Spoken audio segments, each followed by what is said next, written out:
నమస్తే, welcome to whistle.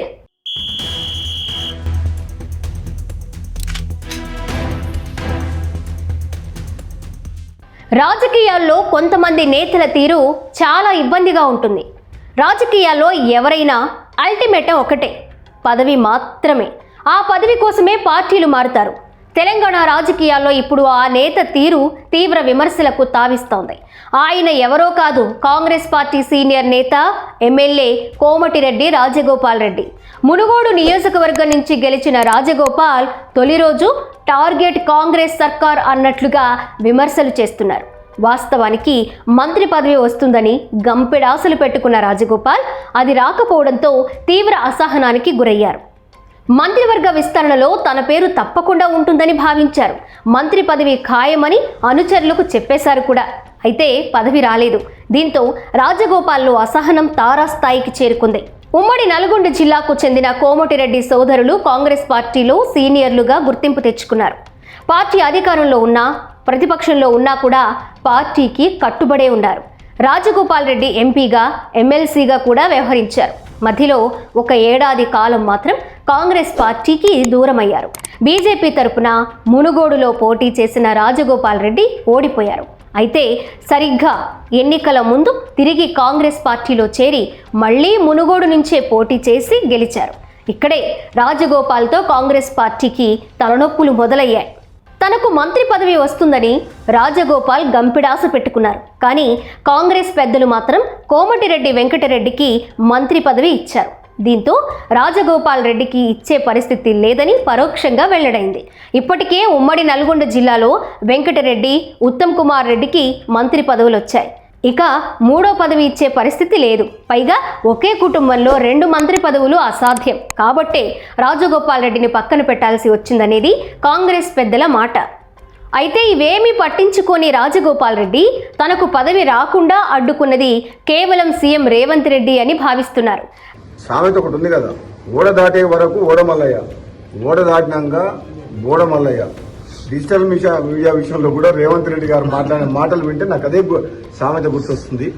కానీ ముఖ్యమంత్రి రేవంత్ రెడ్డి గారికి కూడా నా సూచన ఏంటంటే, నేను కాంగ్రెస్ పార్టీ ఎమ్మెల్యేగా మీ భాష మార్చుకొని, మీ హవభావాలు మార్చుకొని, తక్కువ మాట్లాడి మంత్రివర్గంలో ఇంకా చాలా అందరికి మాట్లాడే అవకాశం ఇచ్చి మేధావులతో డిస్కస్ చేసి రాబోయే రోజుల్లో ఒక మంచి ప్రశాంతమైన వాతావరణంలో, అంటే దాన్ని ఏమంటారంటే ఒక కూల్ మైండ్ తోటి, ఆవేశం అక్కర్లేదు. ఇంకా 3.5 ఏళ్ళ గవర్నమెంట్ ఉంది, ముఖ్యమంత్రి మీరే ఉంటారు. ఆ తర్వాత ఎవరుంటారు అనేది అప్పుడు చూద్దాం. తర్వాత ఎలక్షన్స్ అయిన తర్వాత కాంగ్రెస్ పార్టీ హైకమాండ్ ప్రజలు తీర్పిచ్చిన దాన్ని బట్టి నిర్ణయం చేద్దాం. అప్పటి వరకు మీరే ఉంటారు. అప్పటిదాకా ఆవేశపడకుండా, గంటలు మాట్లాడకుండా, ఆ గంటలు అనే స్పీచ్లు తక్కువ చేసి పని మీద ఎక్కువ శ్రద్ధ చూపిస్తే మంచిదని చెప్పి నా సలహా. రేవంత్ పైన పదే విమర్శలు చేస్తున్నారు. మంత్రి పదవి కోసం ఎవరి కాళ్ళలో మొక్కాల్సిన అవసరం లేదంటూ ఘాటు వ్యాఖ్యలు చేశారు కూడా. తాను ఎల్బీ నగర్ నుంచి పోటీ చేసి ఉంటే ఈ పాటికే మంత్రి పదవి వచ్చేదన్నారు. కానీ కేవలం మునుగోడు ప్రజల కోసమే అక్కడ నుంచి పోటీ చేశానన్నారు. పదవి వస్తే అది ప్రజలకే ఉపయోగం అని వ్యాఖ్యానించిన రాజగోపాల్ రెడ్డి అందరిలా పైరవీలు చేస్తూ దోచుకునేవాడిని కాదంటూ పార్టీలో ఓ వర్గ నేతలపై విమర్శలు చేశారు. మంత్రి పదవి కావాలా, మునుగోడు కావాలా అని అడిగితే మునుగోడు ప్రజలే ముఖ్యమంటాను అని పెద్ద మాటలు కూడా చెప్పారు. ఒక చదువుకున్న ఎమ్మెల్సీ గారు సిద్ధాంతాలు కట్టుబడి ఉండే కమ్యూనిస్ట్ నాయకుడు. మా ఇద్దరికి కొన్ని సిద్ధాంతాలు ఉన్నాయి. ఎవరో ఈ మధ్య ఏదో మాట్లాడుతున్నారు. నేను ఏదైనా మాట్లాడితే మంత్రి పదవి రాలేదని మాట్లాడుతున్నారు. అదే మంత్రి కావాలంటే ఎల్బీ నగర్ పోటీ చేస్తే మంత్రి ఇస్తామని చెప్పిర్రు. నాకు వద్దని, నాకు మునుగోడు ప్రజలు కావాలని నేను ఇక్కడికి వచ్చిన. నన్ను ఎవరన్నా నీకేం కావాలి, మంత్రి పదవి కావాలన్నా, మునుగోడు ప్రజలు కావాలన్నా, మునుగోడు ప్రజలు అభివృద్ధి కావాలన్నా అంటే నేను మునుగోడు ప్రజలు కావాలి, అభివృద్ధి కావాలంట. అందులో అనుమానం లేదు. నాలాంటి పదవి వస్తే, ఇంతకంటే పెద్ద పదవి వస్తే అది ప్రజలకే ఉపయోగపడుతుంది, ప్రజలకు లాభం అవుతుంది. కానీ పార్టీలో చేరినప్పుడు మంత్రి పదవి ఇస్తామన్నారు. తర్వాత భువనగిరి ఎంపీగా కాంగ్రెస్ అభ్యర్థిని గెలిపిస్తే ఇస్తామన్నారు. కానీ ఇప్పటికీ రాలేదన్నారు. పదవి కోసం ఒకరి కాళ్ళు మొక్కాల్సిన అవసరం లేదంటూ రాజగోపాల్ ఘాటు వ్యాఖ్యలు చేశారు. మీరు ఇస్తానని హామీ ఇచ్చిండ్రు, ఇస్తారా ఇవ్వరా అది మీ ఇష్టం.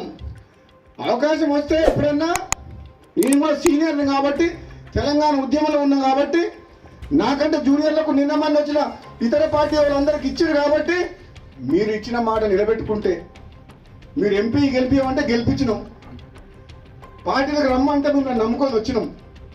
ఇస్తారా ఇయ్యరా అది మీ ఇష్టం, కానీ నేను మాత్రం పదవుల కోసం ఎవరింటికి పోయి కాలు మొక్కి మనసు చంపుకొని దిగజారడం మాత్రం జరగదు. నేను బతుకున్నాగా. ఇక రాజగోపాల్ వ్యాఖ్యలను కాంగ్రెస్ అధిష్టానం సీరియస్గా తీసుకున్నట్లు తెలుస్తోంది. ఈ విషయాన్ని పిసిసి క్రమశిక్షణా కమిటీ తీవ్రంగా పరిగణిస్తోంది. సీఎం రేవంత్ రెడ్డిపై పరోక్షంగా వ్యాఖ్యలు చేస్తున్నారనే మాట కాంగ్రెస్ పెద్దలకు పెద్ద తలనొప్పిగా మారింది. దీనివల్ల పార్టీకి, ప్రభుత్వానికి కూడా తీవ్ర నష్టం జరుగుతుందని పార్టీ పెద్దలు భావిస్తున్నారు.